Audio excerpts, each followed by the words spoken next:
உங்கள் தங்க நகை விற்று உடனடி பணம் பெற மேக்ஸ் கோல்ட் கால் 04445454545. இது தொடர்பாக பேசுவதற்காக நாஞ்சல் கோலப்பன் ஓபிஎஸ்ஸினுடைய ஆதரவாளர் இணைப்பில் இருக்கிறார். அவரிடம் பேசலாம்.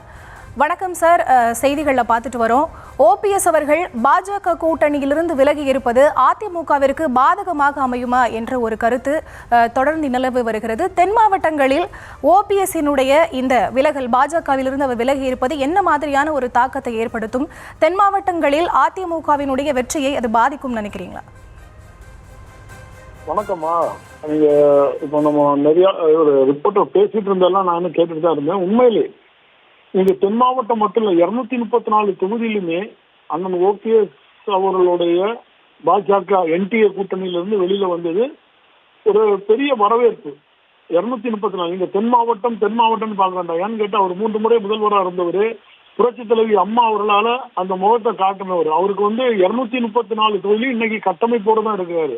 88 மாவட்ட செயலாளர்கள், தலைமை கழக நிர்வாகிகள், கிளைக்கழக செயலாளர்கள், தேர்வு செயலாளர்கள், உள்ளாட்சி எல்லாத்துலயுமே அவர் இன்னைக்கு பதவி போட்டு ஒரு கட்டமைப்போடு உட்கார்ந்துட்டு இருக்கிறதுனால அதிமுக தொண்டர்கள் எங்கேயுமே சேர்ந்துடல. கழக ஒருங்கிணைப்பாளராக இன்னைக்கு அவரை நினைச்சிட்டு இருக்காங்க.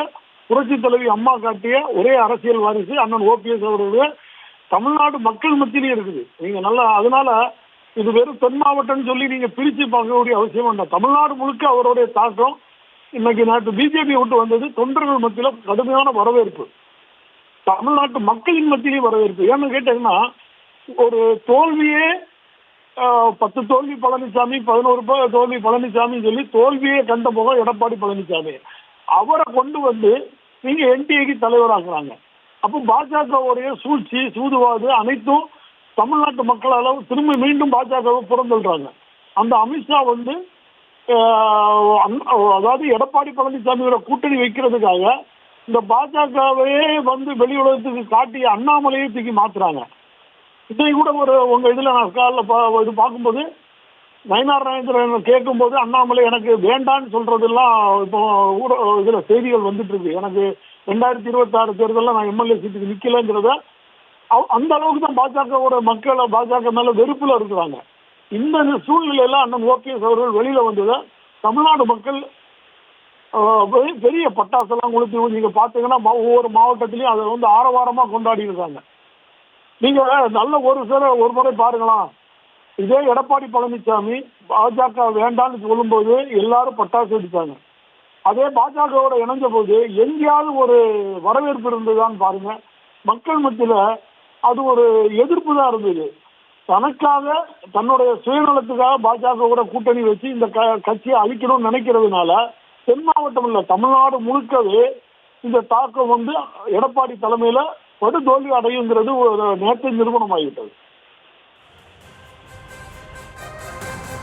சார், வரக்கூடிய சட்டமன்ற தேர்தலில் அதிமுக வெற்றி பெற வேண்டும் அப்படிங்கிற முனைப்பை தாண்டி அதிமுக தன்னுடைய கையை விட்டு சென்றுவிடக் கூடாது என்பதிலே இபிஎஸ் உறுதியாக இருக்கிறார் என்பது போன்ற கருத்துக்கள் எல்லாம் நிலவி வருகிறது. இது பற்றி உங்கள் தரப்பு பதில் என்ன? ஏன் ஓபிஎஸ் ஏற்றுக்கொள்ள இபிஎஸ் தரப்பு மறுத்து வருகிறது? இல்லம்மா, நீங்க வெற்றி பெற்று வந்துட்டு இருந்தா நீங்க உங்க கையை விட்டு போயிடக்கூடாதுன்னு சொல்லி நீங்க பாக்குறது கரெக்ட். நீங்க 40% இருந்த கட்சி இன்னைக்கு 19% கொண்டு வந்துட்டீங்க. அது தேமுதிமுகவோட ஆதரவோட இன்னைக்கு அந்த அம்மாவை ஏமாற்றி தெருவில் விட்டீங்க. ராஜ்யசபா எம்பி கொடுக்குறேன்னு ஏமாற்றிட்டீங்க. உங்களை யாருமே நம்பாத போது நாளைக்கு 19% இன்னைக்கு இருக்கிற கட்சி நாளைக்கு 6%, 2% வந்துட்டான் தேர்தல் கமிஷனரால முடக்கப்பட்டு விடும். அது அங்கீகாரத்தை ரத்து பண்ண வேண்டிய கட்டாயத்துக்கு வந்துடும். அதனாலதான் இதுக்கு பாஜக துணை போறது மாதிரி அண்ணனுக்கு தெரிஞ்சனாலதான் இங்க அதிமுகவை காப்பாற்றவே பாஜகவை விட்டு வெளியில வந்தோம். அதுதான் உண்மை. எடப்பாடி பழனிசாமி விடால என்டிஏ தலைவரா உட்கார்ந்து இருந்தா அண்ணனையும் செயல்பட விட மாட்டாங்க. உங்களுக்கே தெரியும், ஈரோடு கிழக்கு தொகுதியிலிருந்து ஒரே அழுத்தம், 2024 நாடாளுமன்ற தேர்தலையும் அழுத்தம். இப்படியே பாஜக கொடுத்து அண்ணன் அழுத்தம் பண்ணிக்கிட்டே இருந்தாங்க. சரி, ஒரு முறையில 2 முறையில 3 முறை பார்த்தோம், நடக்கல. அவருக்கு நீதிமன்றத்தின் மூலமாக சில சிபாரிசுகள் செய்யப்பட்டது, மத்திய அரசு தலையிட்டு. இதெல்லாம் யோசிச்சு பார்த்துக்கிட்டு தான் அன்னை சரி நம்ம களத்தை விட்டு வெளியில வந்துருவோம், இனிமேல் இவங்க கூட போனா சரியான பாதை அல்லங்கிறது தெரிஞ்சுக்கிட்டு வந்தாங்க. அதை மக்களும் வரவேற்கிறாங்க. பாஜகவை பொறுத்த வரைக்கும் எந்த மாநிலத்திலையும் நன்றாக இருந்த கட்சியை அழிக்கிறதே பாஜகங்கிறது நமக்கு தெரியும். கடந்த கால வரலாறுல நம்ம பார்த்துருக்கிறோம். ஒவ்வொரு மாநிலங்கள்ல என்னென்ன நடந்திருக்குங்கிறது பாஜகவோட சூழ்ச்சி தெரியும். அதை தமிழ்நாட்டிலையும் காட்டுறாங்க. அது 100% நடக்காது. இது திராவிட இயக்கங்கள் நடத்த வேண்டிய தமிழ்நாடு, திராவிட இயக்கங்களை கொண்டது தமிழ்நாடு. அதனால இங்க அந்த பாஜகவோட சேட்டைக்கு வேலை இல்லை. அதான் ஆக்கினாரு அண்ணன் ஓபிஎஸ் அவர்கள்.